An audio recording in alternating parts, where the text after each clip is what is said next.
Hi, and welcome to my little corner of the internet.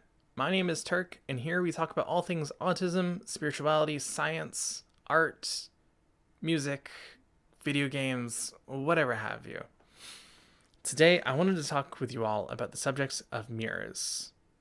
Not necessarily the one that you'd find in your bathroom, but kind of related to that.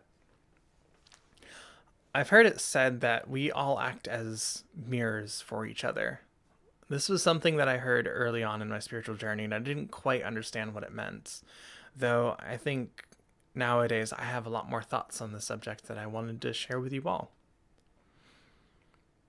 To sum up my spiritual beliefs rather bluntly and hopefully shortly, uh, we are all fractals of the universe, source, God, Yahweh, whatever.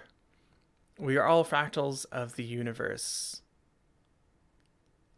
learning and understanding by observing itself and looking in on itself and understanding itself through that process. And one of the biggest ways that we do that is through mirroring for each other. And what does that mean exactly, mirroring for each other? Basically, it means that we learn more about ourselves and we gain understanding by observing the behavior of others and taking what we can from that and what that will teach us. To give a practical example for that, I will talk about myself a bit.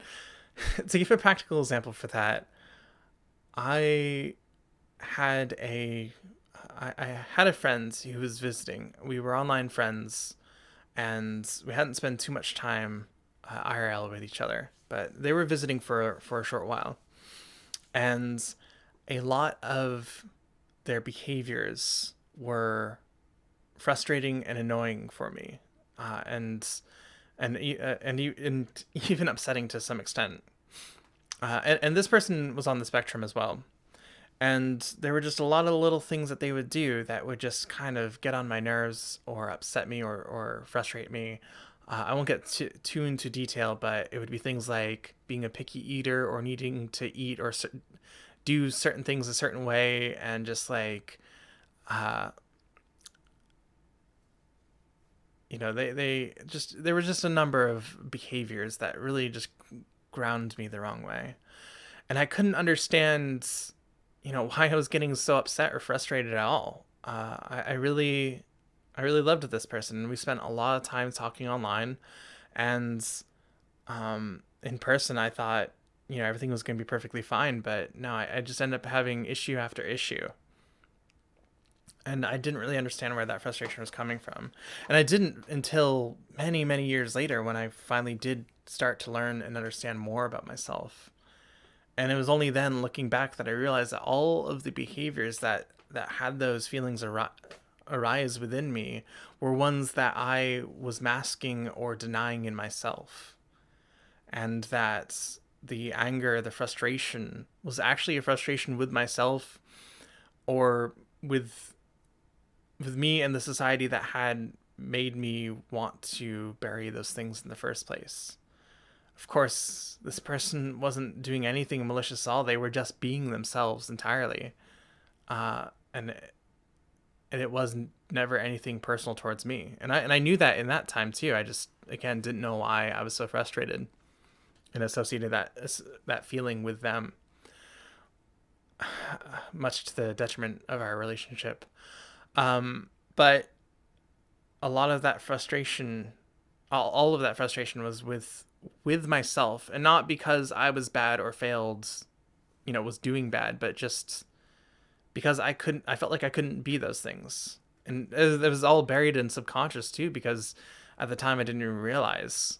It was learning more about myself and how the way that I was and the way that I stopped being when I started masking, that I realized that I was those were behaviors that I had to stop doing, because I was raised and told, like, oh no, you can't be picky, you have to try it, you have to try everything, you have to like everything, you can't eat cantaloupe and toast in the morning, you have to have a varied food schedule.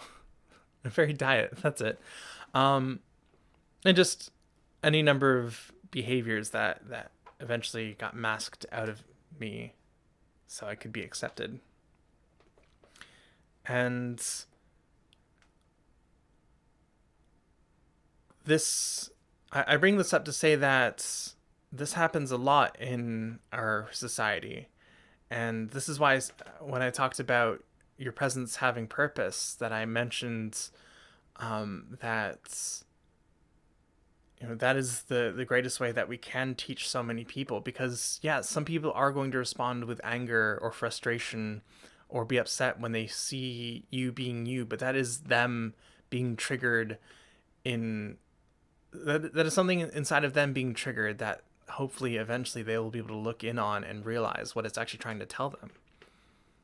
More often than not, when we have those sorts of emotions or feelings, it is trying to tell us something about ourselves.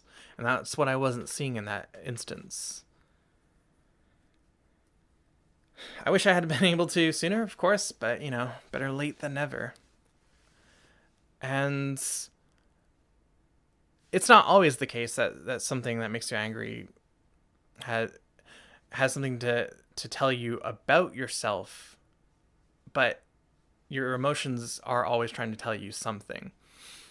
And it could be telling you one way or another, whether it is or is not something that is for you. It is by using the other person's behaviors and way of being as a mirror and then looking in at yourself through that mirror that you understand more about what you like and don't like.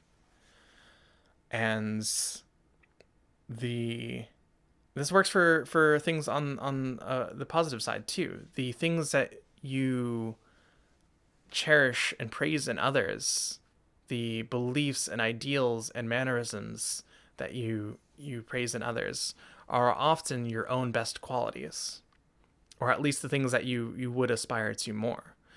And that only stands to reason because, of course, why else did those things stick out to you in the first place to comment on?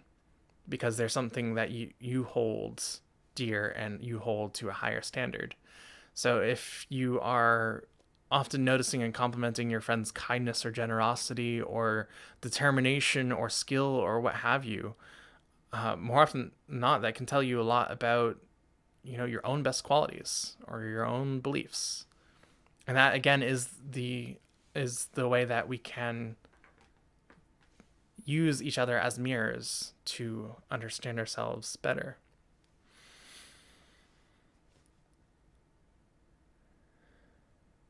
So it's really through taking the perspective or presentation or really the thoughts that you're having based on someone else and filtering that in through them to yourself. I don't know if that's if that makes any sense at all. It is taking in those things and looking within to understand what feelings or thoughts or the feelings or thoughts are trying to tell us. And it is through that process that we can learn a lot more about ourselves. If we were in a vacuum and totally separated, we really wouldn't have much way of knowing what or who we are or having any basis for much of anything. It is only with another that we truly understand ourselves. And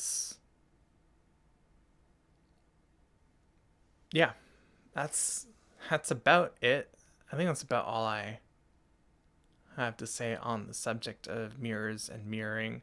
I think there was one thing more there, but I don't know. I'll just add it to another video later if I think of it. Yeah, so I think it's good to kind of be thankful for the times that others show us difficult things that do frustrate us. Again, it might not be speaking specifically towards something that is true for us, but it is trying to teach us something more about ourselves. And we can look at a lot of these experiences, good and bad, and take something away from that. We can always be learning more about ourselves, and we can always gain deeper and better understanding of ourselves by evaluating our thoughts and feelings in relation to those around us and what that says about us. So if you're feeling confused or lost, or like you don't know exactly what it is that you want, take a look at those around you.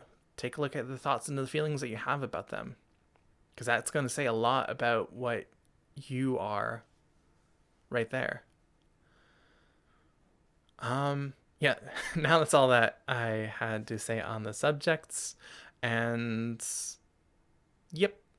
So I thank you for coming and listening in.